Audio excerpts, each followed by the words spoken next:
So, hello everybody, it's been a while, once again. I've just not, ever since I came back, quote unquote, I've just not been getting into the rhythm of things, which is a problem, because I feel like I should be doing stuff in September. I should be doing a lot of videos in September, because, you know, I have my 10-year booktube anniversary. I'm turning 30. I am almost done with finishing my masters. I have my defensio in October, actually, not September, but you know, close enough. It's Sapphic September. There's so many things that I feel like I should be doing videos for. Let's see if that's gonna happen. But first things first, let's start with an August wrap-up. I didn't actually read that much in August. Like, I had phases where I read more, but overall it just felt like a very meh month. That I just, not a lot of books really stuck, not gonna lie. Even though some of the books were some books in my favorite series. So yeah, let's start this wrap up with the book that I would otherwise forget, which is The Faceless Thing We Adore by Hester Steele.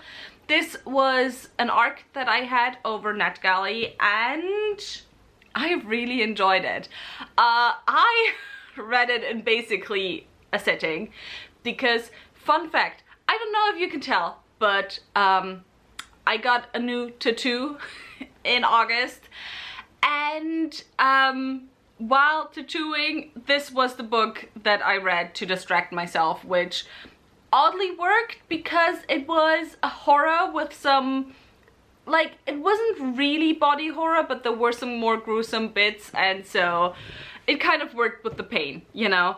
But what is this about? This is about our main character, whose name I have forgotten, who decides to leave everything behind her. And as she's kind of having low-key a breakdown because she realizes that her ex-boyfriend took all the money out of her account, she meets two women who invite her to an island. And she goes there, she becomes part of the community. However, the community is a little bit cultish, and the community kind of worships this otherworldly being that no one is saying what it is exactly. And so we follow our main character as she makes her way through things. I don't want to tell you too much because I do think that would go into spoilers, but yeah, overall I just mostly picked this off of NetGalley or requested it because I thought the cover looked really interesting. I didn't know anything about it. I knew that it was queer because, you know, it had the queer or the LGBT tag. Otherwise, it was just, you know, a random request, kind of scrolling through NetGalley, seeing what's on their request, and I'm really happy I did. I ended up giving it 4 stars, I think. Then next, let's kind of try to go from worst to best, I guess. Next I have, so far, my biggest disappointment this year, I'm not even gonna lie, and that is Immortal by Sue Lynn Tan.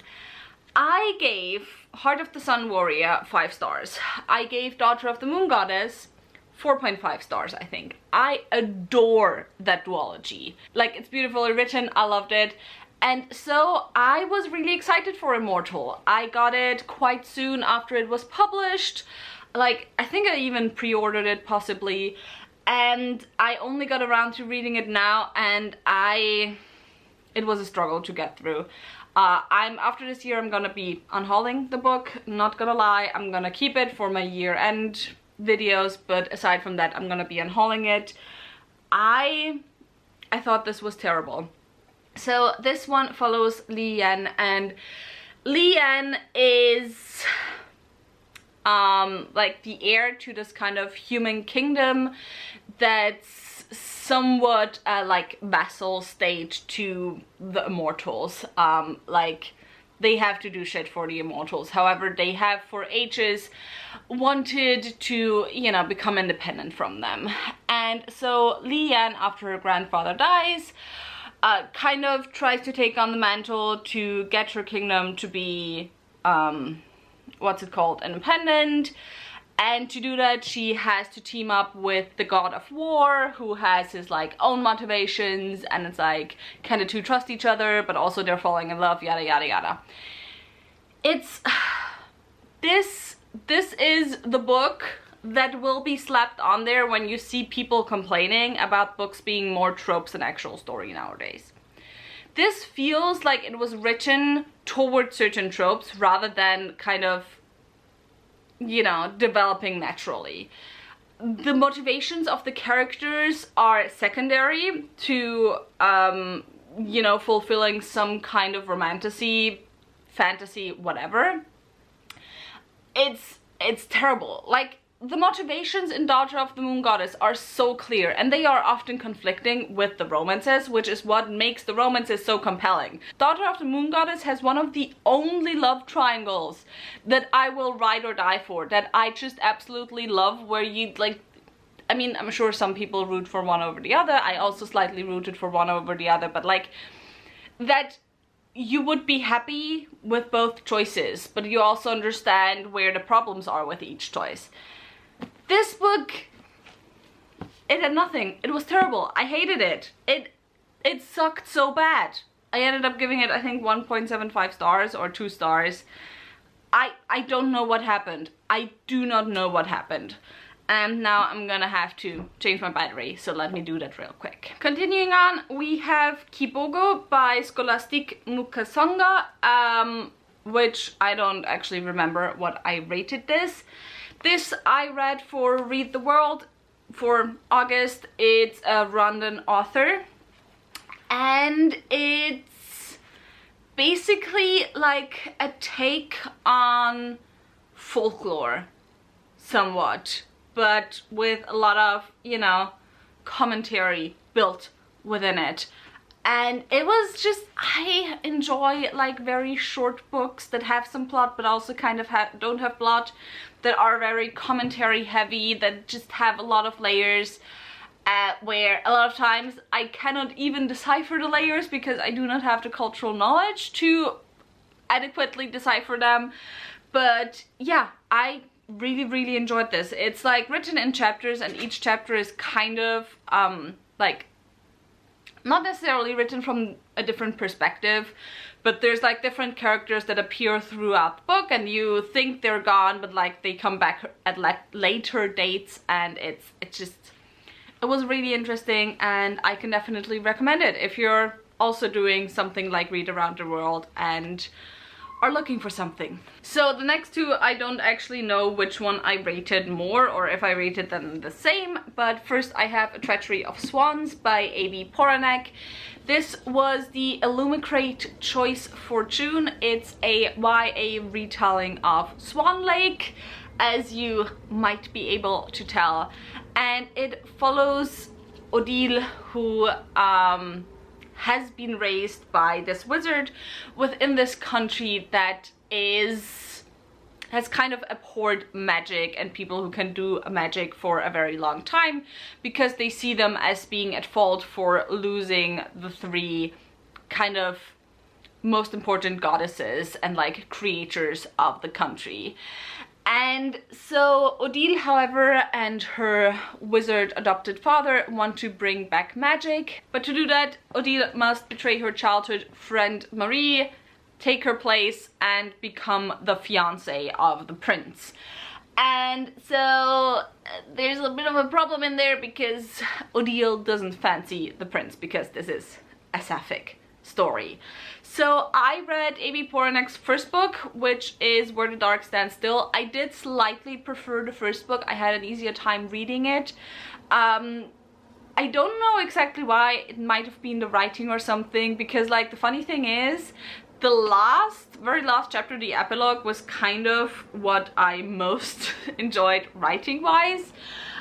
This is also a standalone. I don't know if I said this. I was very happy. I thought like towards the end I was like, maybe it's gonna be multiple books, but no, it's a standalone. Overall though, I think my main issues were just that I don't enjoy YA that much anymore. I only enjoy very specific YA. However, this is the type of book where when I read it, I really notice that my problems with it are more so that I don't love YA anymore, but that I would have eaten this up like 10 years ago or 15 years ago, and I would have absolutely loved this. So yeah, if you're looking for some good YA, I can definitely recommend. Next, we have A Theory of Dreaming by Ava Reid, which is the sequel and the second book in the Study in Drowning. It's also the last book in the Study in Drowning duology. Honestly, A Study in Drowning didn't need a sequel.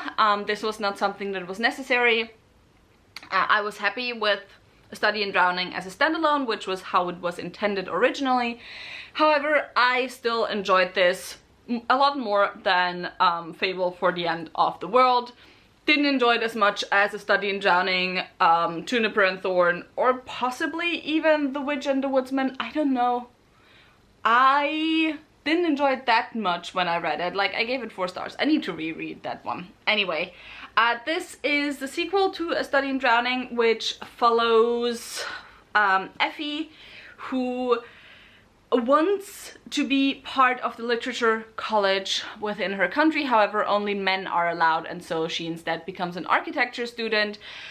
However, she manages to take part in a competition to redesign the old house of her favorite author of all time, which has recently died, and so she travels there, and while there uncovers some shit. It's a very gothic YA adult adjacent story. The second one I found very interesting because Effie no longer is as much a heroine as she is in the first book. I mean, Ava Reid has this thing where she, in a lot of her books, has very passive protagonists generally. However, Effie in this one very much takes a backseat. She still has about half the POVs of the story. However, Preston, who is her boyfriend, who was the love interest in the first book, definitely takes the lead in this one, which I found very interesting because Preston, as far as this story right here goes, is, you know, he's the outsider. He's as much an outsider as Effie because he is partially from the country that this is set in is at war with or has been at war with for ages. So yeah, I think if you were a fan of A Study in Drowning, I think it's worth picking up. However, do not expect anything on the level of A Study in Drowning. Neither writing-wise nor really themes and storytelling-wise. I just don't think that this book as a whole is as tight as the first book. I think it still did some really interesting and like courageous, you know, not typical things, which is why I ended up still rating it quite highly. I think 4 or 4.25 stars. However, you know, just know going into it that it's not quite as tight as A Study in Drowning or any of Ava Reid's other work. And then the last book I read was The Memory of the Ogiesi by Moses Ozo-Otomi, which is the 3rd book in the Forever Desert novella trilogy. I don't know if I mentioned it already, August was kind of weird. The books didn't stick a lot with me, so even though I absolutely adored the first 2 books, this one didn't stick with me that much, which I think is 100% due to the mood that I was in and less so due to the story itself. The Forever Desert, I'm not gonna tell you that much about it, but usually it's about a city and about a main character setting out for some heroic deed or to do some heroic deed from a certain city, and then each story we learn about a different city and then we learn stuff. That's all I want to say because anything more is like spoilery, and I think these novellas are just incredibly nuanced, have a lot of layers, and I just absolutely love and adore them. The first one was still my favorite, but I definitely gotta reread all of them, and this one still had some very, very touching and beautiful moments. And that was it for my August wrap-up. I once again continued on / finished 2 series, so quite happy with that. I also did my read around the world in August, so once again also quite happy with that. And yeah, if you have read any of the books, and have thoughts on them, tell me down below. If you enjoyed this video, maybe think about giving me a thumbs up and also maybe subscribing. All the links to my social media, as well as to my book club of Queens, Witches and Valkyries, as well as to the book club I have with Scylla and Steph, which is the Critical Crit Club, will be left linked down below. We will probably have the live show for Critical Crit Club like in the next few weeks.